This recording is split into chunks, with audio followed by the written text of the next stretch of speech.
করে জানিয়েছেন, এমনটাই জানা যাচ্ছে। চিকিৎসার কারণে এই সিদ্ধান্ত এমনটা তিনি জানাচ্ছেন, কি বিষয়? অভিষেক বন্দ্যোপাধ্যায় আমাদের সর্বভারতীয় সাধারণ সম্পাদক, পার্টির সম্পদ, আমাদের সেনাপতি। এক্স স্যান্ডেলে তিনি যা লেখার কোনো সবিস্তারে তিনি লিখে দিয়েছেন এবং এও লিখেছেন যে মূলত চিকিৎসাজনিত কারণে তিনি একটা সাময়িক বিরতি নিচ্ছেন। ফলে এ নিয়ে অন্য কোনো আলোচনার কোনো অবকাশ আছে বলে মনে করছি না। উনি আমাদের তৃণমূল কংগ্রেসের সুপ্রিমো মমতা বন্দ্যোপাধ্যায় এবং তারপরেই অভিষেক বন্দ্যোপাধ্যায়, তারপর আমাদের গোটা পরিবার, তৃণমূল কংগ্রেস পরিবার। সেই পরিবারের অন্যতম সম্পদ অভিষেক বন্দ্যোপাধ্যায়। তিনি তার বিভিন্ন কর্মসূচির যে অভিজ্ঞতা, সেই অভিজ্ঞতাগুলি নিজেই এক্স হ্যান্ডেলে পোস্ট করেছেন এবং শেষে লিখেছেন যে এই নির্বাচন পর্ব গেল, অস্বাভাবিক পরিশ্রম মমতা বন্দ্যোপাধ্যায় এবং অভিষেক বন্দ্যোপাধ্যায় করেছেন এবং কিছু চিকিৎসাজনিত কারণে একটা সাময়িক বিরতি নিচ্ছেন।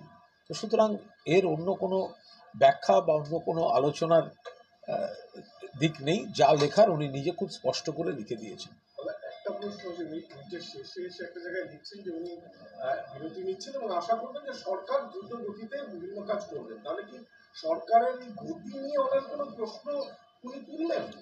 আমার মনে হয় অভিষেক বন্দ্যোপাধ্যায়ের যে পোস্ট ইটসেলফ, সেটাই যাবতীয় যা যা বলার সেটা বলা রয়েছে। আর অভিষেক বন্দ্যোপাধ্যায় আমাদের দলের সেনাপতি, আমাদের তৃণমূল পরিবারের অন্যতম সম্পদ এবং অবশ্যই রাজ্য সরকারের অন্যতম শুভানুধ্যায়ী এবং সক্রিয় কারিগর একজন। তো ফলে তিনি সরকারের ভালো চেয়ে বার্তা দেবেন, এটা তো খুব স্বাভাবিক ব্যাপার।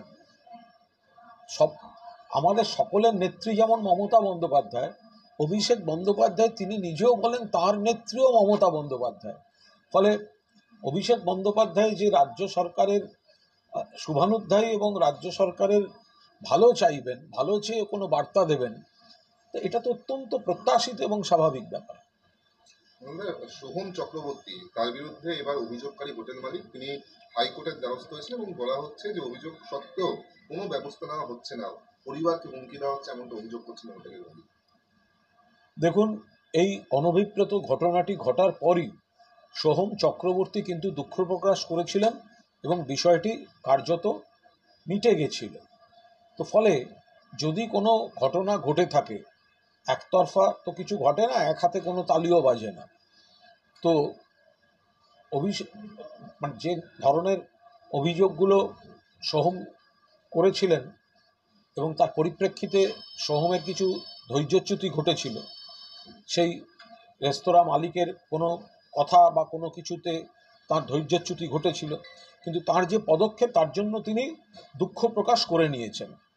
তো দুঃখ প্রকাশ করে নেওয়ার পর কারুর প্ররোচনায় আবার নতুন করে রাজনৈতিক কারণে ডিরেক্টরের তারা একটা অভিযোগ করছেন। 5 মিনিট বাদে করছি।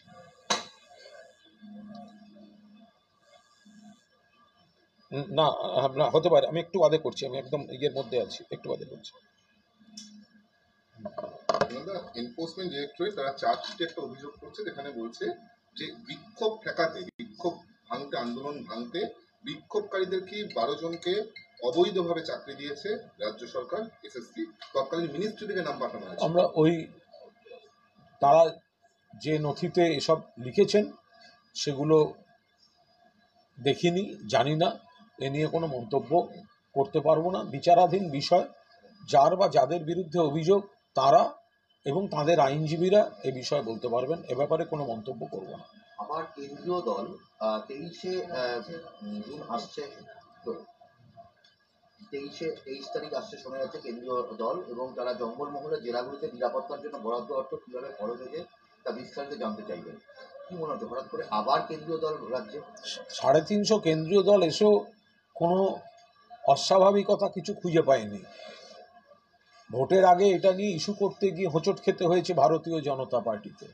তো সুতরাং এই ধরনের কথাবার্তাগুলো, এদের আচরণ, আবার যদি কেন্দ্রীয় দল আসে, সব রাজনৈতিক পর্যটক, উদ্দেশ্য প্রণোদিতভাবে বিজেপি এদের পাঠায়, ফলে এগুলো যে রাজনৈতিক উদ্দেশ্য প্রণোদিত এটা একেবারে প্রমাণিত সত্য। তো যদি আবার কোনো দল পাঠায় তো বোঝাই যাবে যে বিজেপি এসব করছে, এবং নিশ্চিতভাবে রাজ্য সরকার আইনগতভাবে যা যা করণীয়, রুটিন মাফিক যেভাবে রেসপন্ড করার, সেগুলো তাদের যা যা করণীয় তারা করবেন।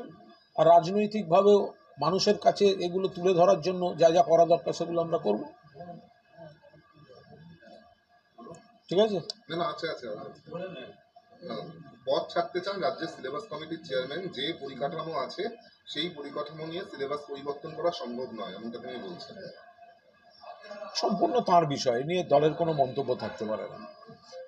আমার মনে হয় মাননীয় শিক্ষামন্ত্রী ব্রাত্য বসু যথেষ্ট দক্ষতার সঙ্গে এই বিষয়গুলি কাজ চালাচ্ছেন, এবং যাতে এই ধরনের সংস্কারমূলক কাজগুলো হয় মমতা বন্দ্যোপাধ্যায়ের পরিচালনায় মাননীয় শিক্ষামন্ত্রী সেই কাজগুলো করছেন।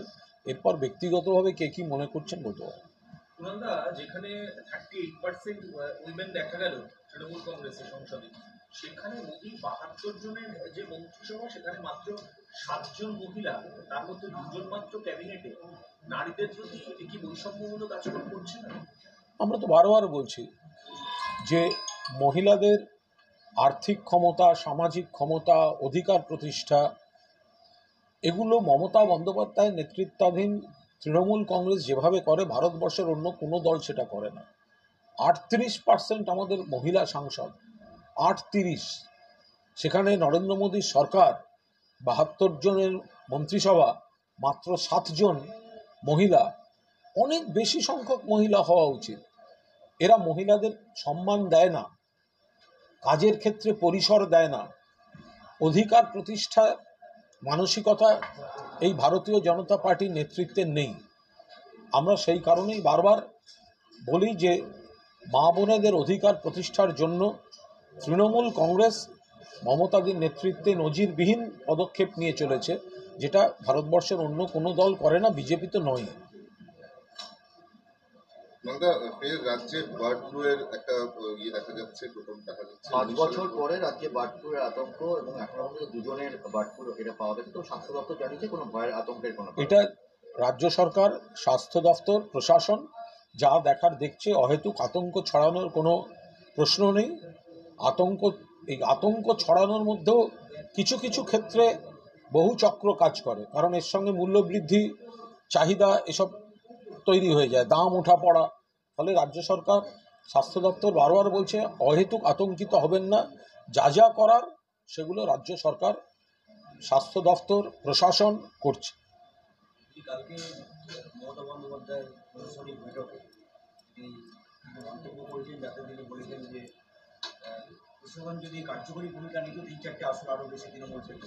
সেটা নিয়ে বিরোধীরা জলঘোলা করছে যে তাহলে কি দেখুন প্রশাসনিক বৈঠকে মাননীয় মুখ্যমন্ত্রী কি বলছেন, এবং সেটার বিকৃতভাবে কি বাইরে বেরিয়ে কে কি রটাচ্ছেন তার উপর দাঁড়িয়ে তো কোনো মন্তব্য বা আলোচনা হতে পারে না। বিরোধীরা তাদের সুবিধা মতো করে নিয়ে একটা অপব্যাখ্যা করবেন। প্রশাসনিক বৈঠক করেছেন মাননীয় মুখ্যমন্ত্রী, সেখানে তিনি যা যা অনুভব করেছেন, তার যা যা বিশ্লেষণ, তার যা যা বক্তব্য রেখেছেন, এই নিয়ে এর বাইরে আলোচনার কোনো অবকাশ নেই। তো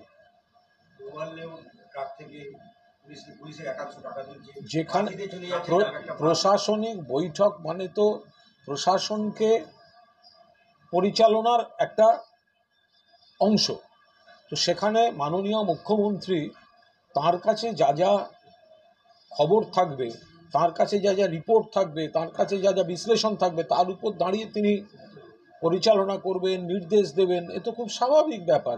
ফলে ভেতরে কি হয়েছে একটা প্রশাসনিক বৈঠকে, তা নিয়ে আমরা বাইরে আলোচনা করবো কেন? শক্তি পান্ডে যে প্রার্থী, সেটা নিয়ে কি আপনারা সন্তুষ্ট? দেখুন, প্রার্থী আনুষ্ঠানিকভাবে দল ঘোষণা করবে।